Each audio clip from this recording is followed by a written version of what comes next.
We turn now to Treasury Secretary Steven Mnuchin, who joins us from Los Angeles. Good morning, Mr. Secretary. As a cabinet official, what can you tell us about a potential Trump administration response to Syria? Good morning. Thank you. It's great to be here with you. We'll be reviewing the situation later today. I expect to get an update from the national security team. And as you've pointed out with the president's tweet, this appears to be another horrible example of the Assad regime and just incredibly targeted. And a military response is potentially on the table? I can't comment on what our response will be or won't be, but I expect to get an update later today from the national security team, and I assure you they will be reviewing with the president all different alternatives. Sure. On the issue of China, you said on Friday there is the potential of a trade war. How should Americans prepare for that risk?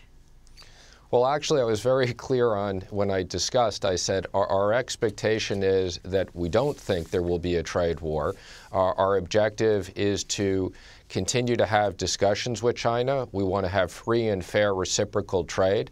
We're just looking for our companies and our workers to have a level playing field. And right now, we have about 500 billion of goods that we buy from China, and they buy about 135 billion from us. So this is one of the single biggest opportunities for American companies and American workers if we have free and fair trade. And that's what the president wants. So I don't expect there will be a trade war.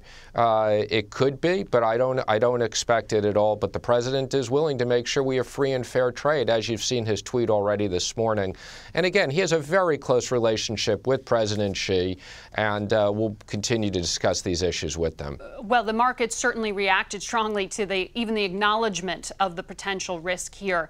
The president, as you said, is tweeting this morning that China will take down its trade barriers because it is the right thing to do.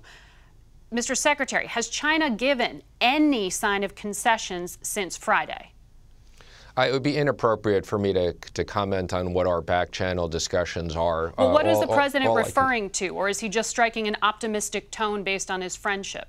Again, I don't want to comment on specific discussions and where they stand. What I will emphasize is that this is really our objective is free and fair trade. We've been talking about this for the last year with them. It's actually just about a year anniversary since the president's meeting at Mar-a-Lago. And I think the good news is President Xi and President Trump have shared with the economic teams we have a common objective to make sure we reduce the trade deficit. But President Trump is prepared to defend U.S. interests.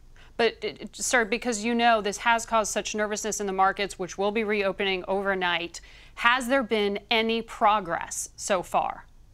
Again, we've committed not to comment on specific conversations, and we're not going to update specific conversations and what they are and when there is progress and when there isn't progress. You'll know when we reach a deal there's progress, and that's our objective. So, you know, the markets have had a lot of volatility in general. The market is still up a tremendous amount since the election. And what we should be really focused on is the strong economic growth. The tax plan is kicking in. Our regulatory relief is kicking in. Trade has always been the third part of our agenda. Right, and that's why there's concern that this dispute could disrupt that economic growth that you're talking about that Republicans plan to run on in November. That's true. But again, let me just put this in perspective. It's only 135 billion of goods in a $20 trillion economy. And if we can open up their $10 trillion economy for us to compete fairly, this is one of the single biggest opportunities long term for U.S. companies. So whatever happens in trade, I don't expect it to have a meaningful impact on our economy. And the president has said sectors like agriculture he's prepared to defend.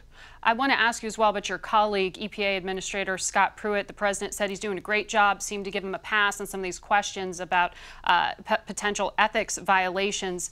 Is it the official position of the administration that all of these criticisms are simply political attacks? Well, I think as the president said, Scott has just done a fantastic job on policy. And again, the president believes in clean air, clean water. He believes in proper regulation, just not over-regulation. And we're determined to be energy independent. That is one of the most crucial long-term issues for the United States. And as it relates to the specifics of Scott's situation, I can't comment on them, but I'm sure the president's reviewed it.